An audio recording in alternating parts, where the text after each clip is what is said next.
आज हम कादम्बरी कथामुखम के विंध्याटवी वर्णनम को ही जारी रखते हुए आगे का गद्यांश पढ़ेंगे। क्वचित प्रलय बेला इव महावराह दंष्ट्रा समुत्खात धरणी मंडला क्वचित दशमुख नगरी इव चटुल वानर वृंद भज्यमान तुंगशालाकुला क्वचित अचिर निवृत्त विवाह भूमि इव हरित कुश समित कुसुम समी पलाश शोभिता क्वचित उन्मत्त मृगपति नादः भीता इव कंटकिता क्वचित मत्ता इव कौकिल कुल कल प्रलापिनी क्वचित उन्मत्ता इव वायु वेग कृत ताल शब्दा क्वचित विधवा इव उन्मुक्त तालपत्रा क्वचित समरभूमि इव शरशत निचिता। यहाँ भी श्लेष पर आधारित उपमा अलंकार से ही विंध्याटवी का सुंदर वर्णन किया गया है। क्वचित प्रलय वेला इव महावराह दंष्ट्रा, महावराह अवतारधारी विष्णु की दाढ़ से उखाड़े गए धरणी मंडला पृथ्वी मंडल से युक्त प्रलय वेला के समान क्वचित कहीं वह विंध्याटवी महावराह, वराह का अर्थ है सुअर, बड़े बड़े सूरों की दंष्ट्रा दाढ़ों से उखाड़े गए, समुद्रात उखाड़े गए धरणी मंडला पृथ्वी के मंडलों से, पृथ्वी के खंडों से युक्त थी। क्वचित दशमुख नगरी चटुल वानर वृंद भज्यमान तुंगशाला कुला, क्वचित कहीं चटुल वानर वृंद चंचल वानर समूह से भज्यमान तोड़ी जाती हुई तुंगशाला कुला ऊंची अट्टारिकाओं से आकुला विशुद्ध दशमुख नगरी एवं राजा रावण की लंका नगरी के समान वह विंध्याटवी चटुल वानर वृंद चंचल वानर समूह के द्वारा भज्यमान तोड़े जाते हुए तुंगशाल आकुला ऊंचे साल वृक्षों से व्याप्त थी। क्वचित अचिर निवृत्त विवाह भूमि हरित कुश समित कुसुम शमी पलाश शोभिता, क्वचित कहीं पर हरित कुश हरे भरे कुश समित समिधाएं कुसुम पुष्प समी पलाश शोभिता, शमी और पलाश के पत्तों से सुशोभित अचिर निवृत्त विवाह भूमि एवं सद्य संपन्न हुए विवाह की स्थली के समान वह विंध्याटवी हरित कुश समित हरी हरी कुशाओं समित समिधाओं कुसुम पुष्पों समी और पलाश के वृक्षों से शुभिता सुशोभित थी। क्वचित उन्मत्त मृगपति नादः भीता एव कंटकिता, कहीं उन्मत्त मत वाले मृगपति नाद सिंह की गर्जनाओं से भीता एव मानो डरी हुई भयभीत सी कंटकिता और रोमांच से युक्त जिसके रोंगटे खड़े हो गए हो ऐसी मृगी या स्त्री के समान वह विंध्याटवी उन्मत्त मृगपति नादः उन्मत्त मृगपति की गर्जनाओं से भीता डरी हुई और कंटकिता कांटों से व्याप्त थी। क्वचित मत्ता कौकिल कुल कल प्रलापिनी, कहीं कोकिल कुल कल प्रलापिनी कोयल कुल यानी समूह, कोयल समूह के कल यानी अव्यक्त अस्पष्ट प्रलाप यानी उच्चारण के समान, मत्ताइव मतवाली नशापान की हुई स्त्री के समान वह विंध्याटवी कोकिल कुल कल प्रलापिनी कोयल समूह की अस्पष्ट और मधुर ध्वनि से युक्त थी। क्वचित उन्मत्ताइव वायु वेग कृत ताल शब्द, कहीं वायु वेग कृत ताल शब्द वात रोग के आधिक्य के कारण कृत ताल शब्द ताली का शब्द करने वाली उन्मत्ता स्त्री के समान पगली स्त्री के समान वह विंध्याटवी वायु वेग कृत वायु के वेग के कारण हवा के वेग के कारण कृत ताल शब्द ताड़ वृक्ष के पत्तों के शब्द से युक्त थी, ताड़ वृक्ष के पत्तों का शब्द करने वाली थी।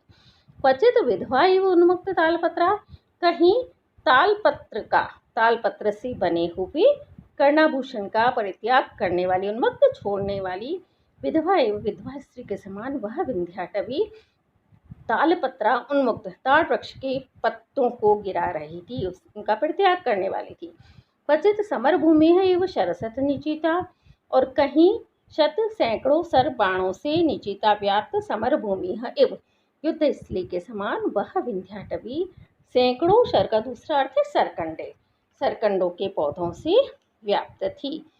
तो यहाँ अनेक अंतर कथाओं के माध्यम से पौराणिक संदर्भों के माध्यम से कवि ने विंध्याटवी की विविधता का वर्णन किया है। ओज गुण के अनुरूप यहाँ गौड़ी शैली का कवि ने प्रयोग किया है। कवि की पांचाली शैली विषय के अनुरूप पदावली का प्रयोग करते हैं।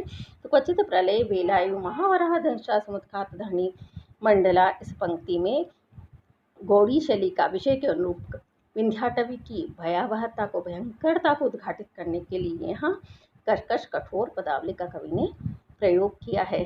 साथ ही विभिन्न सामाजिक प्रथाओं की और विवाह के समय क्या प्रयोग किए जाते थे या क्या सामग्री उपयोग में लाई जाती थी, और विविध स्त्रियों, मत्ता स्त्री, उन्मत्ता स्त्री, विधवा स्त्री, तो सामाजिक दशा का, तत्कालीन सामाजिक दशा का यहाँ कवि ने चित्रण किया है। तत्कालीन नारियों का यहाँ कवि ने चित्रण किया है।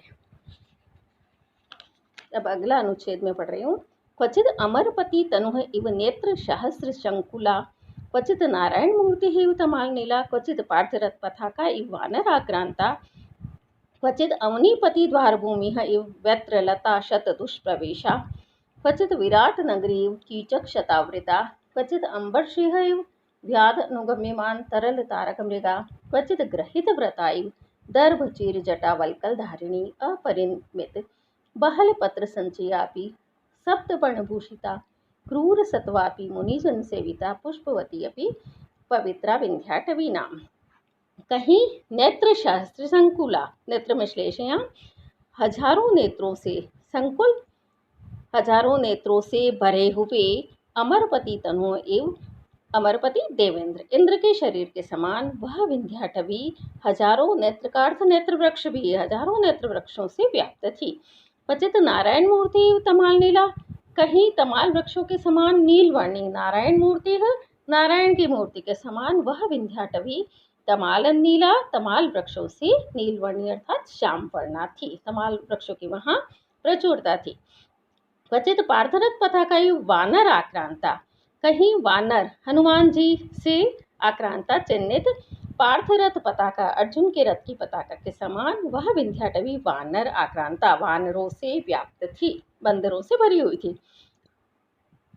क्वचित अवनीपति द्वार भूमि है वैत्रलता शतदुष्प्रवेशा, कहीं शत वैत्रलता, सैकड़ों वैत्रलता, वैद से बनी हुई यष्टियों को ग्रहण करने वाले द्वारपालों के कारण दुष्प्रवेशा, कठिनाई से प्रवेश करने योग्य अवनीपति द्वार भूमि है, राजा की द्वार स्थली के समान वह विंध्याटवी शतवैत्रलता दुष्प्रवेशा, सैकड़ों वैत्र की यष्टियों के कारण कठिनाई से प्रवेश करने योग्य थी।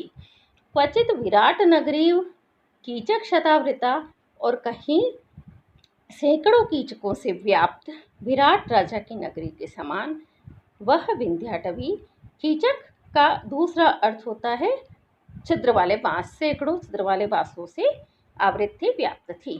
क्वचित अंबरसिंह व्याध अनुगम्यमान तरल तारक मृगा, कहीं व्याध रूपधारी शिवजी के द्वारा अनुसरण किए जाते हुए तरल तारक मृगा, चंचल मृगशिरा नक्षत्र से युक्त अंबरसिंह आकाश की शोभा के समान वह विंध्याटवी, व्याध का दूसरा अर्थ है शिकारी, शिकारियों द्वारा अनुसरण किए जाते हुए, पीछा किए जाते हुए तरल तारक मृगा, चंचल तारक यानी पुतलियों वाले मृगा, मृगों से युक्त थी, हरणों से युक्त थी। क्वचित ग्रहित व्रता एवं दर्भ चीर जटा वल्कल धारिणी, और कहीं दर्भ एक घास विशेष है, दर्भ यानी कुश, चीर फटे वस्त्र, जटा जटाएं वल्कल वृक्ष की छाल आदि को धारण करने वाली ग्रहित व्रता इव व्रतधारिणी तपस्विनी स्त्री के समान वह विंध्याटवी, दर्भ कोई कुश विशेष है, चीर घास, जटा जटाएं वल्कल वृक्षों की छाल आदि को धारण करने वाली थी। अपरिमित बहल पत्र संचयापि सप्तपर्ण भूषिता, यहाँ से विरोधाभास अलंकार शुरू होता है। अपरिमित बहल, अपरिमित असंख्य असीम, बहल प्रचुर, पत्र संचया अपि पत्र समूह से युक्त होते हुए भी सप्तपर्ण भूषिता, सप्तपर्ण 7 पत्तों से सुशोभित थी। तो यहाँ विरोध का आभास हो रहा है, विरोधाभास अलंकार है, इसका परिहास होगा अपरिमित बहल, असंख्य प्रचुर पत्र समूह वाली होते हुए भी सप्तपर्ण का दूसरा अर्थ होगा सप्तपर्ण वृक्षों से सुशोभित थी। क्रूर सत्वापि मुनि जन सेविता, क्रूर मन वाली, हिंसक हृदय वाली होते हुए भी मुनियों के द्वारा सेवित थी। यहाँ भी विरोधाभास से विरोध का परिहार होगा। कुरूर सत्व, सत्व का दूसरा अर्थ प्राणी भी होता है, जंतु भी होता है। तो हिंसक जंतुओं से युक्त होते हुए भी मुनिजन सेविता, मुनियों के द्वारा सेवित थी। अर्थात हिंसक जंतु भी, शेर व्याघ्र आदि भी वहाँ रहते थे और मुनि भी उस विंध्याटवी में रहते थे। पुष्पवती अपि पवित्रा विंध्याटवी नाम। पुष्पवती होने पर भी, रजस्वला होने पर भी पवित्र विंध्याटवी, नाम का अर्थ है प्रसिद्ध विंध्याटवी थी। तो पुष्पवती जो हो सकती है, रजस्वला वो पवित्र कैसे हो सकती है? तो पुष्पवती का दूसरा अर्थ होगा फूलों से युक्त होने पर भी वह पवित्र थी। तो यहाँ जब विंध्याटवी वर्णन प्रारंभ हुआ तो वह अस्थि क्रियापद आया था, कर्ता विंध्याटवी। इस पूरे विंध्याटवी वर्णन के अंत में आया है। तो ये कवि की विशेषता है। दीर्घ वाक्य योजना कवि की अपनी वर्णन शैली की, भाषा शैली की विशेषता है। वर्णन शैली की इनकी प्रमुख विशेषता यह रही है कि लंबे लंबे वाक्यों की योजना के द्वारा ये समग्र वस्तु का पूर्ण चित्र प्रस्तुत करते हैं और विरोधाभास का अंत में प्रयोग करके कवि ने वर्णन के सौंदर्य को और अधिक चारु कर दिया और अधिक बढ़ा दिया है। और विभिन्न पौराणिक दृष्टांतों से कवि ने विंध्याटवी का सांगोपांग चित्र हमारे समक्ष प्रस्तुत किया है। यहाँ कवि की सूक्ष्म निरीक्षण शक्ति भी उजागर होती है। विंध्याटवी ही कवि का कथ्य विषय है, इसलिए कवि ने प्रकृति के आलम्बन रूप का यहाँ वर्णन किया है, आलम्बन रूप कवि ने चित्रित किया है। आज बस इतना ही। धन्यवाद।